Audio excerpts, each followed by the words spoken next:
Welcome back તો સમાચારમાં આગળ વાત કરીએ તો થરાદ સાંચોર હાઈવે પર વાહનોની કતાર લાગી હતી। બનાસકાંઠામાં વરસાદથી બેહાલ સર્જાયો હતો।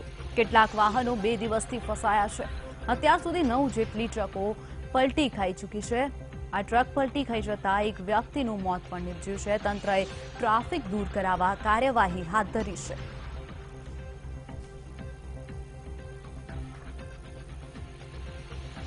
તો જે રીતે ભારે વરસાદને કારણે રસ્તાઓમાં પાણી નદીની જેમ વહી રહ્યું છે, તો કેટલીક જગ્યાએ નદીઓ બંને કાંઠે વહેતી થઈ છે, જેના કારણે કેટલાય રસ્તાઓ બંધ કરવાની ફરજ પડી છે। તો જેના કારણે બનાસકાંઠાના હાલ બેહાલ થયેલા જોવા મળી રહ્યા છે। તો આ સાથે જ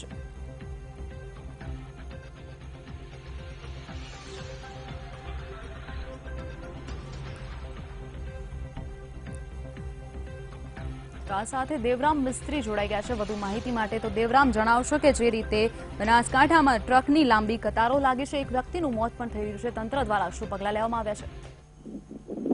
આપણે જણાવી દીધું કે સાંચોર થરાદ હાઈવે પર છેલ્લા 4 દિવસથી ટ્રકોની લાઈનો લાગી છે। વરસાદના કારણે કઈ પાણી ભરાયા છે, ઘૂંટણસામાં પાણી ભરાયા છે, એને લઈને ટ્રક ચાલકો વચ્ચે ફસાઈ ગયા છે।